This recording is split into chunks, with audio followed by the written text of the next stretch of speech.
The doctor's waiting room, which was very small, was almost full when the Turpins entered, and Mrs. Turpin, who was very large, made it look even smaller by her presence. She stood looming at the head of the magazine table set in the center of it, a living demonstration that the room was inadequate and ridiculous. Her little bright black eyes took in all the patients as she sized up the seating situation. There was one vacant chair and a place on the sofa occupied by a blonde child in a dirty blue romper, who should have been told to move over and make room for the lady. He was 5 or 6, but Mrs. Turpin saw at once that no one was going to tell him to move over.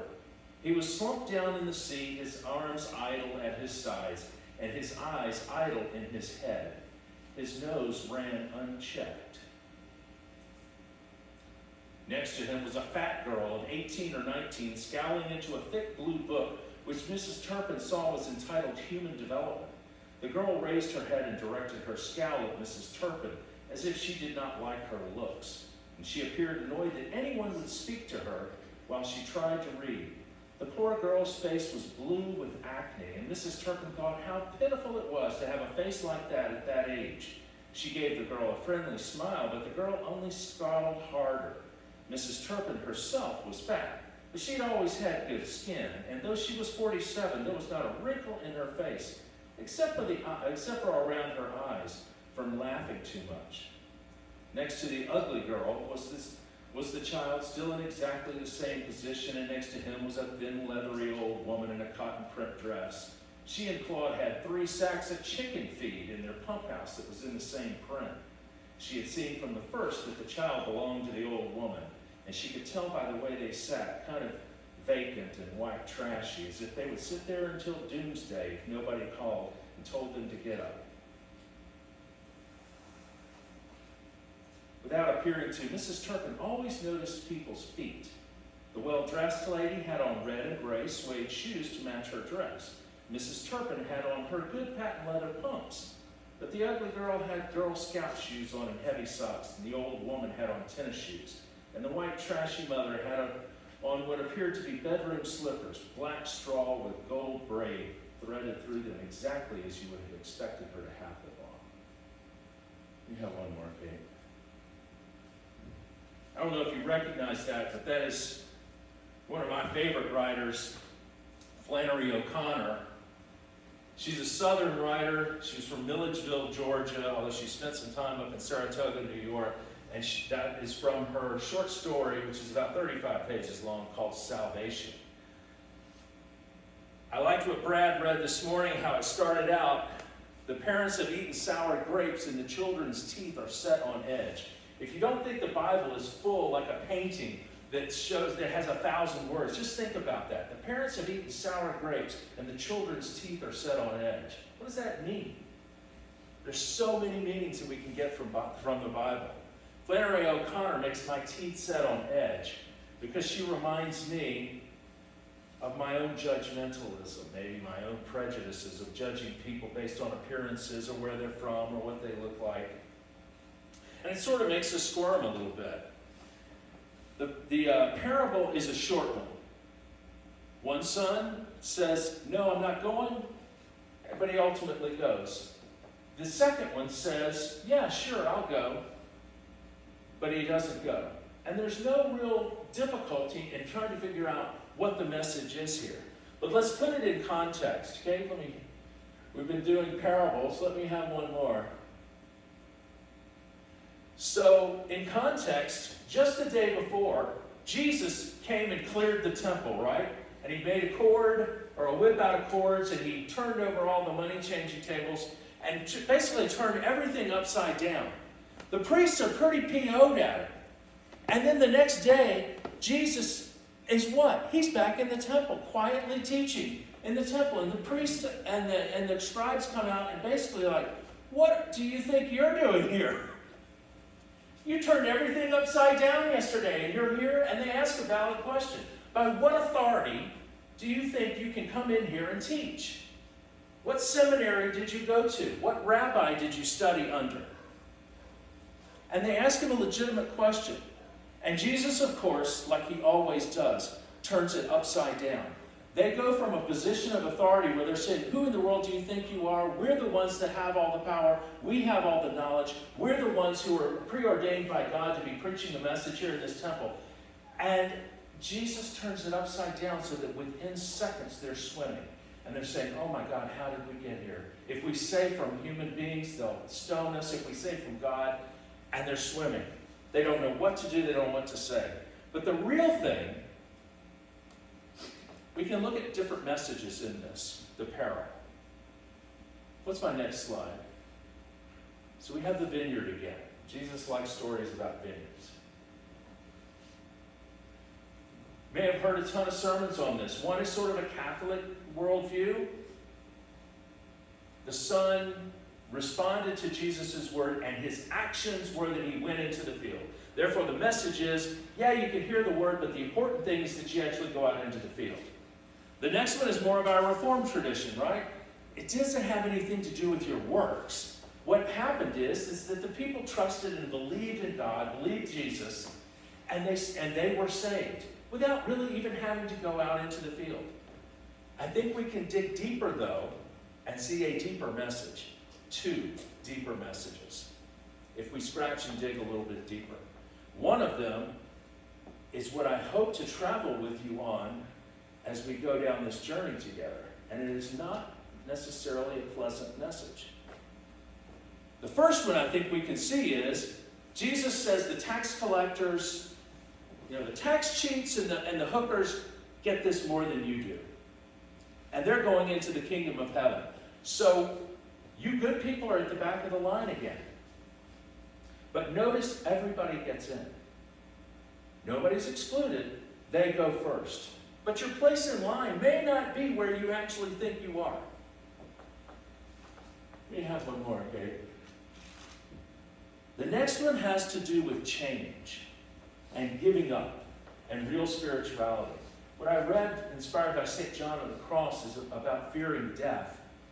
We fear change. We don't like change. It's easy for us to judge the chief priests and the scribes. Now that we know the punchline, we know the end of the story. Oh, look at those people. They just refuse to change. They wouldn't accept Jesus. I don't like change either. I was an intelligence officer for almost 30 years. And we had psychologists come and study us all the time. Because we're a bunch of weirdos. I mean, we really are strange.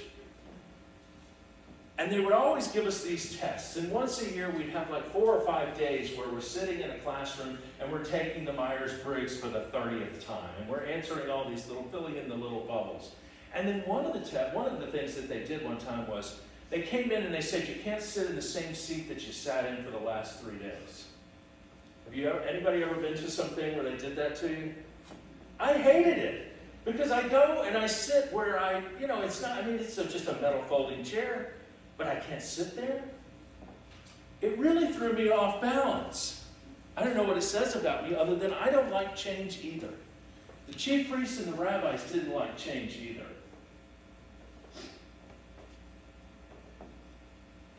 The deeply mystical thing about this is that as we change, as we get older, we have to realize that we're going to have to give things up.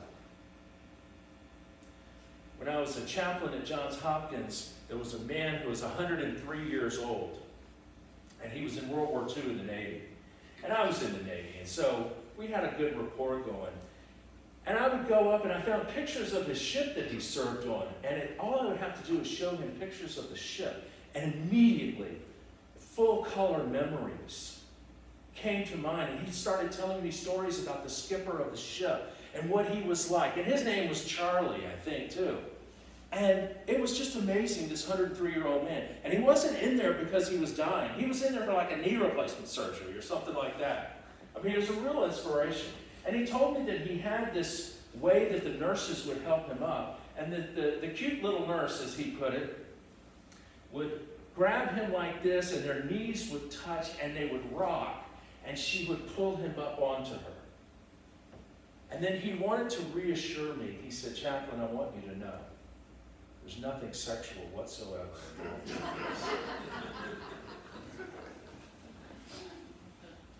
I didn't quite know what to say, So I just sort of said, oh, okay. And there was a little sort of silence as he just kind of looked at me. And he said, that was a joke. I said, oh, okay, all right. He said, you're visiting me every day. Maybe there's something I can teach you. You have to have a sense of humor as you get older and you start to lose things. You have to be able to grin about it. When your eyesight starts to fail and you start to groan and creak when you get up in the morning. Because if you don't have a sense of humor and you can't grin about it, you'll be angry. Maybe even be angry at God. So learn to have a little bit of a sense of humor. I learned that from the 103-year-old man. And it's a good lesson. What's next for me, Kate? I was reading Charles Campbell and his account of this, a commentator. And he was talking about that guy, Dr. Phil. You know Dr. Phil? Is his last name McGraw or something? I personally, I'm not a big fan. But anyway, somebody asked Dr. Phil McGraw, said, if you could interview anybody, Dr. Phil, anybody from history, who would you want to interview? And he said, definitely Jesus Christ. I'd want to know what the meaning of life is and all of that. And Campbell said, oh, no, you wouldn't. You would not want to interview Jesus Christ. And he's exactly right. Because you don't interview Jesus Christ. Me neither. You don't get to interview Christ. Because as soon as you start asking questions, he starts asking you questions. And the world turns upside down and you get dizzy and nauseous. Because Jesus has this annoying habit of looking directly at each one of us and finding that one little spot of the one thing that you don't want to give up. The one thing that's the most important, and that's the one thing that you have to give up. And it's really hard. It really stinks. Conversations with Jesus are dangerous. What's my next slide? And when you know it, that is precisely the very thing that Christ demands each of us do. This is the message that I told you is not perhaps the most pleasant, but it is perhaps one of the most central themes of Jesus. And that is, you can't take it with you. You came into the world naked, and naked you'll go. And life is a process of giving up and letting go of control and things, ultimately people, ultimately ourselves. A lot of us hold on to things too. Things that we feel like define us, and they're not always positive things. We hold on sometimes to things that have happened to us because it makes us feel better for whatever reason. One of my favorite movies is The Legend of Bagger Vance. Got a little clip that I think demonstrates this pretty well. Okay?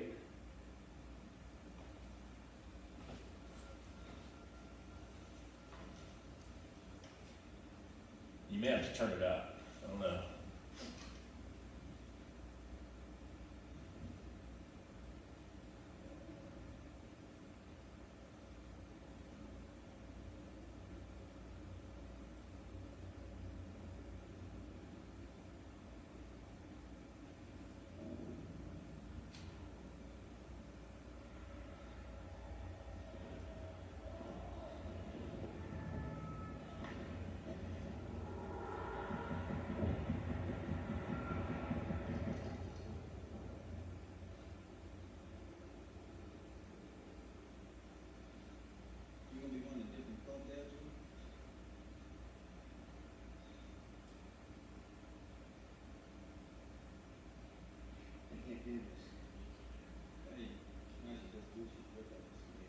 Can you turn it up? No, you don't. What I'm talking about is a game that can't be won on the plate. You don't understand? I don't need to understand. And the soul on this entire earth ain't got a burden to carry. You don't understand. You ain't alone in that. But you've been carrying this one long enough. Time to go on, lay it down. I don't know how. You got a choice. You can stop, or you can start. Stop. Walking. Where? Right back to where you always been, and then stand there. Still. Real still. And remember, it's It's too long.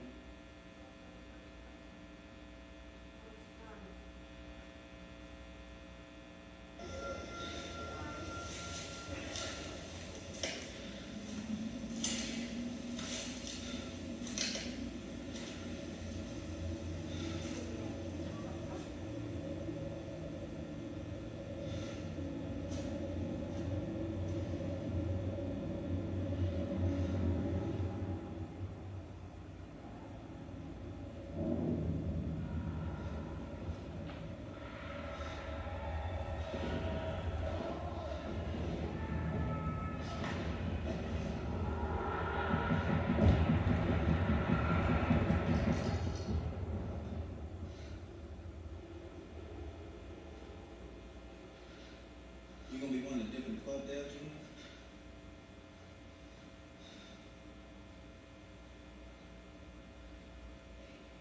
I can't do this.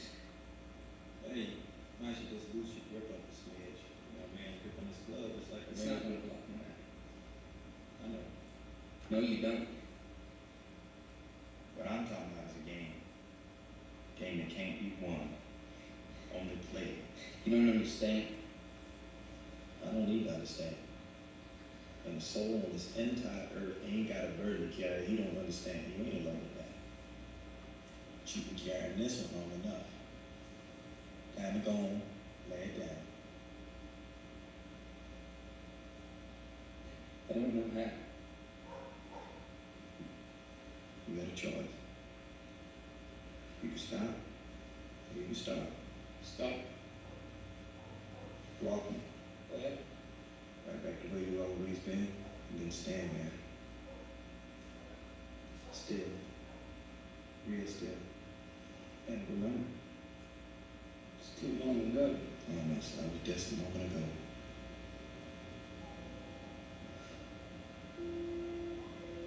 Time for you to come on out the shadows, Junior. Time for you to choose.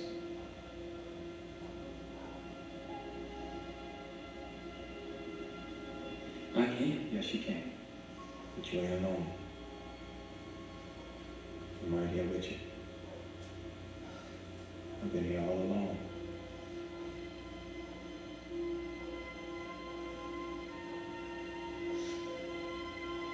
I played a game. Your game. The one that only you was meant to play. One that's given to you when you come into this world.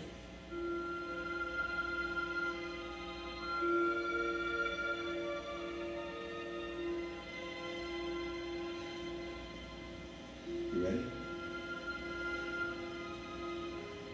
Come on, take a stance.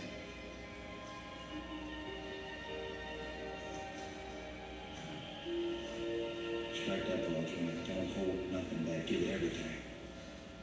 Now's the time. Let yourself remember. Remember your swing. That's right, Junior. Settle yourself. Let's go. Now is the time, Junior.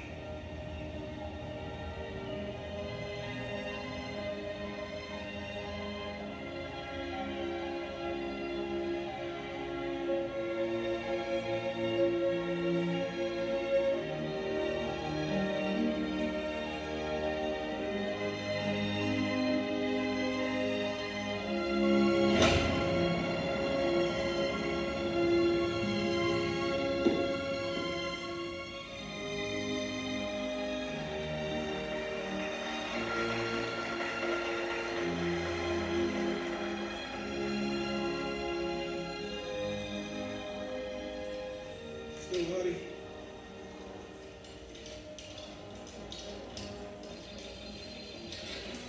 Hey, baggy. Yeah. I love that scene.